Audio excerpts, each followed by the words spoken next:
faithfully delivering value, interpreting great books worldwide. Hello, this is Sally's Book Club. Today's book is a classic masterpiece about marriage relationships. The book, The Seven Principles for Making Marriage Work, subtitled A Practical Guide to Lasting Relationships. Author John Gottman, psychology professor at University of Washington and leading relationships expert, pioneered long-term scientific research on marriage. For over 40 years, he studied 3,000 plus American families and 700 plus newlywed couples, predicting couples' futures with just 5 minutes of observation. His divorce prediction accuracy reaches an astonishing 91%, and his marriage workshops have saved countless crisis-stricken families. Thus, Gottman earned the title the Pope of Marriage. This book, The Seven Principles, is Gottman's definitive work detailing his research findings. Upon publication, it immediately topped the New York Times bestseller list. In the book, Gottman overturns many conventional views on marriage. For instance, many believe affairs are primary causes of relationship breakdown. That Gottman argues infidelity is a result, not a cause, stemming from pre-existing marital issues that drive someone to seek affairs. Many also believe happy marriages rely on communication tactics during conflicts. Gottman initially agreed, but found conflict-focused communication only resolves issues 35% of the time. More surprisingly, some happy couples do nothing during conflicts, not even listening, yet maintain happy marriages. Counterintuitive, right? So what truly makes a marriage happy? After decades of research, Gottman concludes the key lies not in resolving conflicts, but in daily interactions. Couples must prioritize constant communication. Scrambling for conflict skills during fights is too late. Couples with strong daily communication remain loving despite frequent arguments. Gottman distilled 7 daily principles that equip couples to weather relationship storms. Gottman's workshops also prove this point. Among the couples who participated, initially, 27% were highly likely to divorce. But 3 months after learning these 7 principles, that number dropped to 6.7%. 9 months later, it directly became 0. The effect can be described as immediate and truly magical. Today, I'll introduce you to these 7 principles for a happy marriage. I believe, after listening, you'll definitely gain a new understanding of marriage. Gottman's core view on marriage is that love is built on a foundation of friendship. To become intimate lovers, you first need to be good friends. If you don't understand each other, how can friendship and love develop, let alone facing life's ups and downs together? So how can couples enhance their friendship? This is what the first 3 principles are about. The first principle is to enhance the love map, which refers to the level of understanding between spouses. For example, the husband knows which celebrities his wife likes or what brand of cosmetics she uses. The wife also knows which NBA team her husband supports or what games he enjoys playing. These are all elements of the love map. The more detailed the couple's love map, the better they can handle life changes after marriage.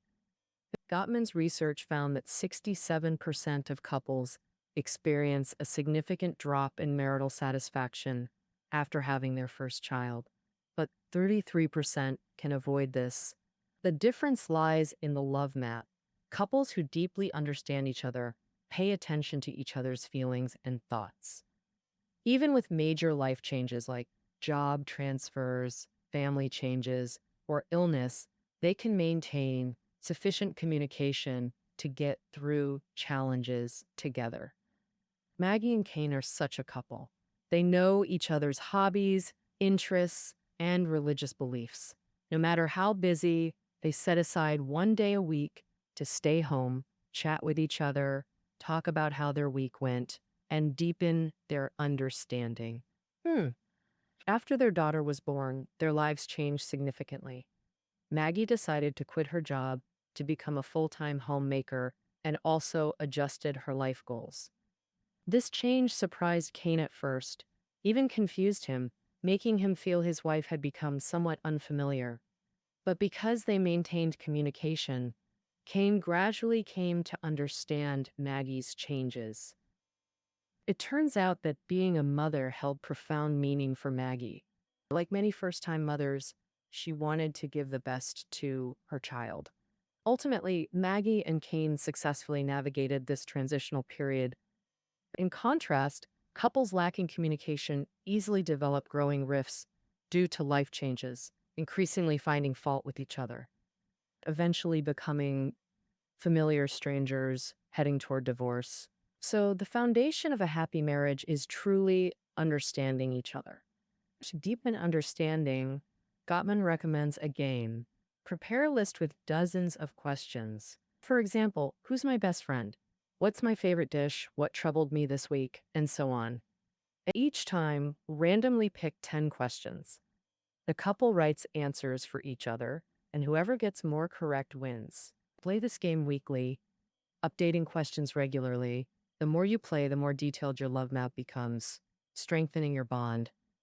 But deep friendship requires more than understanding. Timely praise is essential. This brings us to the second principle. The second principle, cultivate fondness and admiration. As mentioned earlier, Gottman can predict divorce likelihood in just 5 minutes. You might wonder, what's his secret? It's surprisingly simple. He asks couples to recall their dating or newlywed days. Even conflict-prone couples can save their marriage if they remember mostly sweet moments, fun dating stories, admired qualities, or charming courtship gestures. Then the marriage can still be saved. If they recall only negative things, each other's flaws, embarrassing family meetings, devoid of sweetness, the marriage is likely doomed. Drotman found couples who view their past positively and express affection have a 94% chance of future happiness. Even frequent arguers can reconcile. Friction is inevitable when living together. Marital fondness acts as a buffer. When you see your partner's merits and respect them, hatred becomes unlikely, even amid disagreements. When bad things happen, you'll maintain hope and fight for the relationship rather than considering separation. To keep this buffer effective, the best way is to discover your partner's strengths and praise them frequently. A simple exercise. Find a card, each write 3 strengths you most admire in your partner, like optimism, gentleness, or attention to detail. Then share and explain why you love these traits. Do this periodically. Listing different strengths each time significantly improves your marriage and deepens affection. Additionally, reminisce about how you met and came together. Discuss your happiest post-marriage moments, conflicts faced, and how you persevered. These marriage conversations deepen your bond and nurture mutual affection. The third principle, turn toward each other, not away. This requires recognizing the importance of life's mundane moments. People often associate love with grand romance, eternal vows, candlelit dinners, surprise gifts. But Gottman believes daily trivialities, not overwhelming passion, sustain marital romance. Like when grocery shopping, the wife asks if laundry detergent is running low. Instead of shrugging indifferently, the husband says, "Not sure, I'll grab a bottle just in case." Or when the wife shares a nightmare, the husband doesn't dismiss it with, "Why worry?" but responds, "Brief me now, we'll discuss details tonight after work." These unremarkable details build each marital day, deciding whether passion endures or fades. Gottman analogizes marriage to an emotional bank account holding relational savings. Emotional savings mean positive actions and heartfelt communication between spouses. During crises, these savings ease conflicts toward understanding, not fuel arguments. To boost your emotional savings, create a ledger. Each time you connect with your partner, like helping cook dinner or giving a shoulder massage, add a point. If you distance yourself, say forgetting to buy socks or not mentioning dinner plans, deduct a point. This clearly shows your emotional savings balance, but never weaponize this ledger as bargaining material. Some might calculate points and feel unfair. I've done so much, you've done nothing. Even showing the ledger to demand reciprocity, such transactional behavior breeds resentment. The ledger's purpose is tracking our own efforts to improve the marriage, not demanding from others. Hearing this, you might wonder, what activities significantly boost emotional savings? Absolutely. Gottman's top recommendation is discussing recent experiences, problems, and worries with your partner. Marital sparks often fly not from couple conflicts, but external life pressures, like stressful bosses or family conflicts. These impact married life. Couples supporting each other through external pressures strengthen bonds and marriages. Gottman calls this stress reducing conversation, but advises against daily sessions. They require relaxed mindsets. Post work responsibilities leave little leisure for frequent talks, which might create new stress. So pick weekly or monthly free days for these conversations. The golden rule: discuss anything except your marriage. Since the goal is mutual support for outside pressures, relationship talk is off limits. Additionally, Gottman provides tips to enhance these conversations. First, take turns sharing. Don't let one person dominate to enhance communication. Second, refrain from offering unsolicited advice. Immediately solving problems after your partner speaks makes them feel you're minimizing their concerns. Often, what's needed isn't solutions, but your understanding and compassion. So instead of advising, first validate their feelings. That sounds awful. I'd be furious if that happened to me. Third, stand firmly by your partner's side, showing united front. If your partner gets scolded for being late, never say, "You deserved it." Just be punctual. Instead, say, "Your boss is too strict. Occasional lateness isn't catastrophic." Some might question this fairness. That stress talks provide emotional support, not moral judgments. Opposing your partner backfires, only breeding resentment. Often, emotional calm must precede problem solving.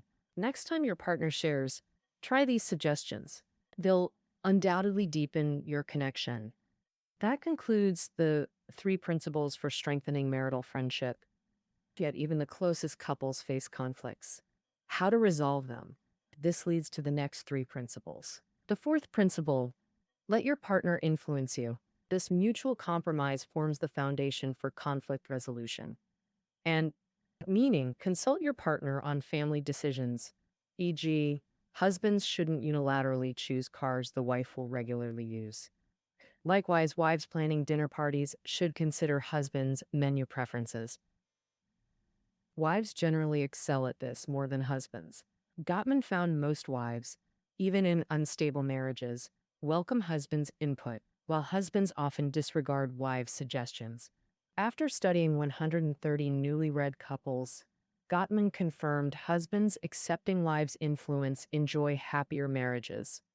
But another statistic shows when husbands exclude wives from decisions, divorce likelihood soars to 81%. Emotionally intelligent husbands understand happy marriages are built on respect and compromise. The more seriously husbands consider wives' opinions, the likelier they find mutually acceptable solutions during conflicts. And if husbands dictate everything like dictators at home, their wives feel disrespected and powerless, accumulating resentment, bound to explode eventually. As mentioned, accepting influence enables compromise and conflict resolution. So, how do we actually resolve conflicts? That's where the 5th and 6th principles come in. But first, let's distinguish 2 conflict types: perpetual versus solvable. Perpetual conflicts are unsolvable, recurring issues by definition. You might think this sounds severe and rare, right? Actually, Gottman found 69% of marital conflicts are perpetual. Common examples: wives wanting children while husbands don't, or differing parenting philosophies, viewing each other as too lenient or strict. Perpetual conflicts stem from deep rooted differences in values and personalities. Thus, these conflicts persist indefinitely. Yet Gottman discovered perpetual conflicts don't doom marriages. Happy couples learn to coexist with them. He compares perpetual conflicts to chronic illnesses like cervical spondylosis or gastritis, hard to cure, often recurring, but with proper management, they cause only occasional discomfort without major harm. Solvable conflicts are less complex, resolvable permanently. Example, financial disagreements solved by listing income and expenses, discussing necessities, and compromising. Ending money fights. So, how do you tell these two conflicts apart? It's simple. Perpetual conflicts stem from deep seated clashes in values and personalities. The arguments then often become triggers, not the real issue. If you stick to the topic without veering off, it's solvable conflict. But if the conversation shifts to criticizing character or values, it's likely perpetual. For example, say a couple constantly argues about driving. The wife thinks her husband drives dangerously fast. He thinks she's overreacting. If they're just debating speed limits, that's solvable. But if she accuses him of selfishness while he attacks her trust issues, bringing up past examples, that's perpetual because they've stopped discussing driving and started attacking character. So, how do we handle solvable conflicts? The fifth principle, start gently and end with compromise. For solvable conflicts, approach in 3 steps. First, begin gently, state facts without blame. The research shows how a discussion starts determines how it ends. So, gentle problem solving discussions yield positive outcomes, not escalating anger. Say a wife notices her husband never folds laundry after washing. She should say, I notice you often leave folding to me, not, are you brainless? How many times must I remind you? Fold your clothes, I'm not your maid. This provokes defensive battles over dignity, not solutions. Second step, repair attempts. During discussions, inevitable disagreements can turn personal. Then we must pause, cool down before continuing. This is repair. We can use non-aggressive words to ease the tension. For example, when you say things like that, it makes me sad, or I feel accused. Could you rephrase your words? You can also suggest pausing the discussion. For instance, we might be off topic, or let's take a break and start over. These phrases can soothe and help both sides cool down before continuing. The third and most crucial step is compromise. Gottman points out that the only way to solve all problems in marriage is to seek compromise. Marriage is jointly managed by 2 people. No matter how convinced you are that you're right, you can't always have your own way. Doing so only makes the other feel unfair and ultimately leads to emotional breakdown. All right, that concludes the 3 principles for enhancing marital friendship. However, no matter how good the relationship is, conflicts and arguments are inevitable. How should we resolve them? That's what the next 3 principles will cover. The fourth principle for a happy marriage, let your partner influence you. This is the foundation for mutual compromise and resolving all conflicts. This principle means that when making family-related decisions, listen to your partner's opinion. For example, a husband shouldn't choose which car to buy based solely on his preference, since his wife will often use it, so he should consult her. But similarly, when a wife hosts a dinner party, she should also consider her husband's input on the menu. In this regard, wives generally do much better than husbands. Gottman found that the vast majority of wives, even those in unstable marriages, are willing to let their husbands advise them. But most husbands perform poorly, often ignoring their wives' suggestions. After surveying 130 newlywed couples, Gottman discovered that husbands who accept their wives' influence have happier marriages. But according to another statistic, when husbands refuse to involve their wives in decisions, the likelihood of marriage breakdown is as high as 81%. Emotionally intelligent husbands understand that happy marriages are built on respect and compromise. The more seriously a husband considers his wife's opinions, the more likely he is to find a mutually acceptable solution during conflicts. However, if the husband always acts like a dictator at home, making all decisions alone, and the wife will feel she has no status in the marriage, disrespected, naturally accumulating negativity that will eventually explode. As mentioned earlier, accepting your partner's influence is the foundation for mutual compromise and conflict resolution. So, how exactly do we resolve conflicts? That's what the fifth and sixth principles will address. But before discussing those, let's distinguish two conflict types: perpetual versus solvable. By definition, perpetual conflicts are unsolvable issues that recur repeatedly. You might think this sounds serious and rare, right? Actually, Gottman found 69% of marital conflicts are perpetual. Common examples include wives wanting children while husbands don't, or differing parenting philosophies, viewing each other as too lenient or strict. Perpetual conflicts stem from deep rooted differences in values and personalities. Thus, these conflicts persist indefinitely. Yet, Gottman discovered perpetual conflicts don't doom marriages. Happy couples learn to coexist with them. He vividly compares perpetual conflicts to chronic illnesses like cervical spondylosis or gastritis. Hard to cure, often recurring, but with proper management, they cause only occasional discomfort without major harm. Solvable conflicts are less complex, resolvable permanently. Example: financial disagreements solved by listing income and expenses, discussing necessities, and compromising. Ending money fights. So, how do you distinguish these conflicts? It's simple. Perpetual conflicts reflect deep opposition in values and personalities. The surface arguments often become triggers, not the core issue.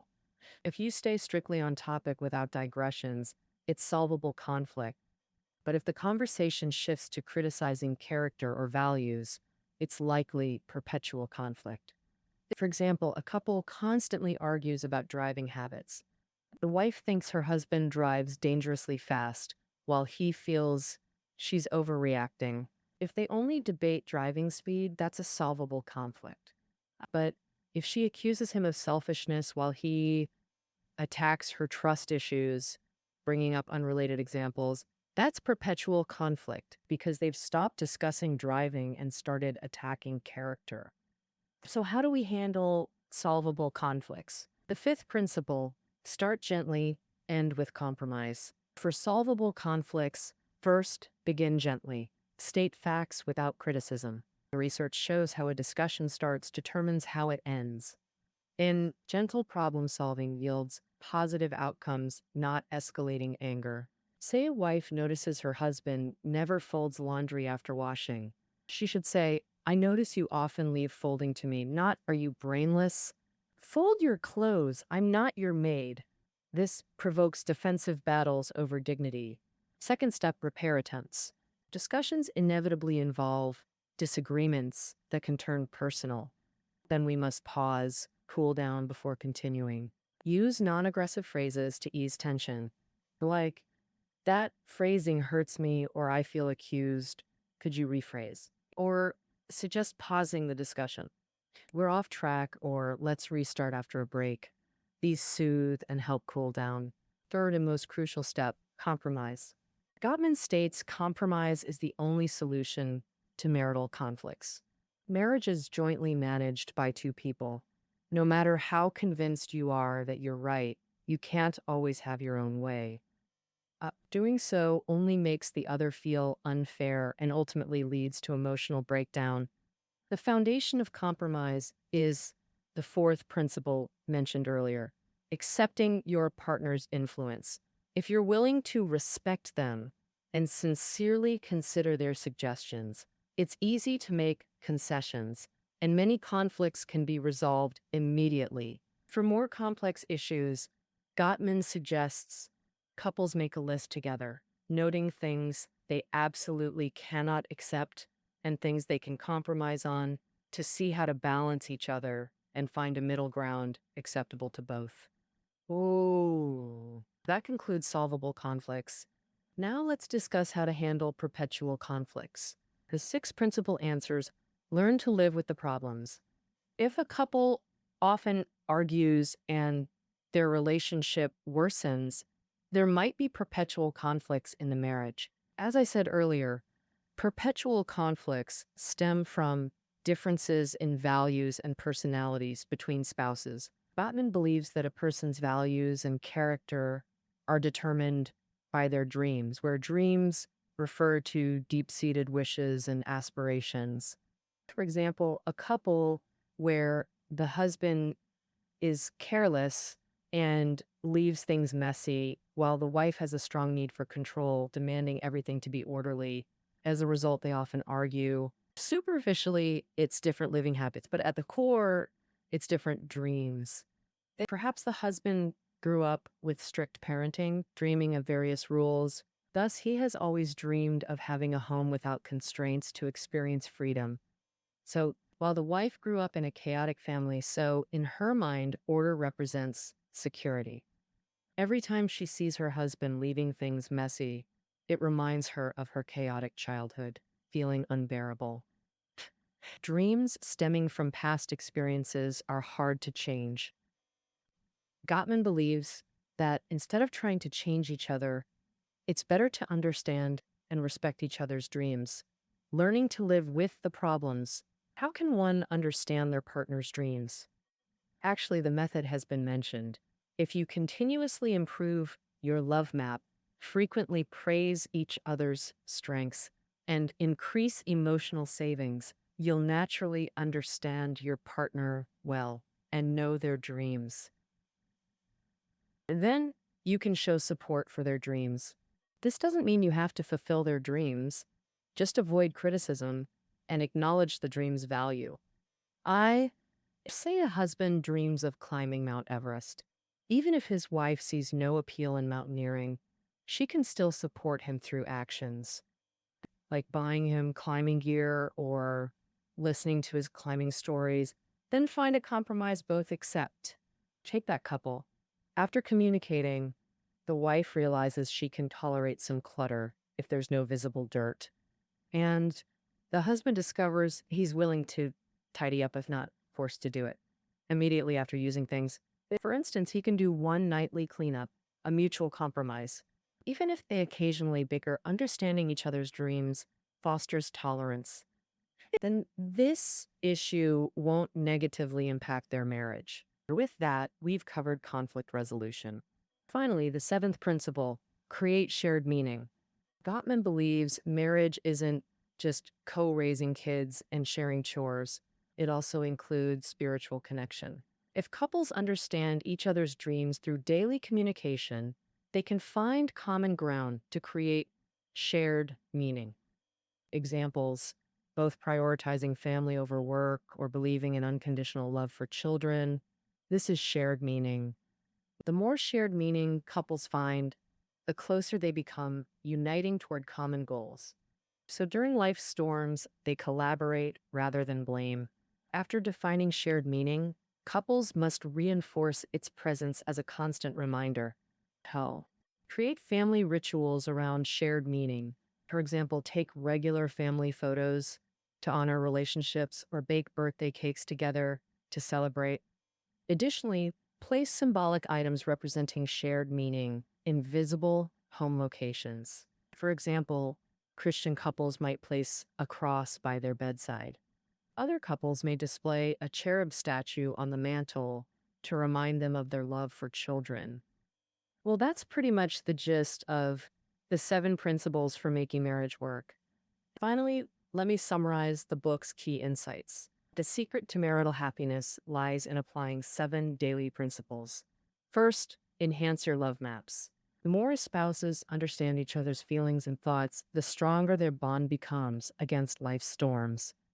Second, cultivate fondness and admiration. Even when arguing frequently, mutual affection and seeing each other's strengths prevents conflicts from escalating uncontrollably.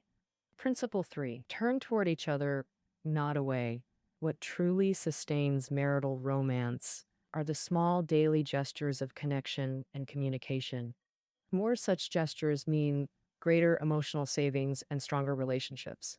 The most effective way to build emotional savings is through stress reducing conversations. Fourth, let your partner influence you. Happy marriages are built on mutual respect. So consider your partner's opinions in family decisions rather than acting unilaterally. This is also foundational for resolving marital conflicts. Fifth, start gently and end with compromise for solvable conflicts. Address issues with gentle discussion, pause during arguments for repairs, then find compromise points through listing. This resolves solvable conflicts. Sixth, learn to live with problems. For perpetual conflicts, share dreams, respect them, then find balance points through listing to compromise. Seventh, create shared meaning. By sharing dreams and finding common ground, couples create shared meaning that strengthens bonds and conflict resilience. Reinforce shared meaning through family rituals or symbolic home items. All right, that concludes our interpretation of the 7 principles for making marriage work. The reading notes are below the audio. See you tomorrow.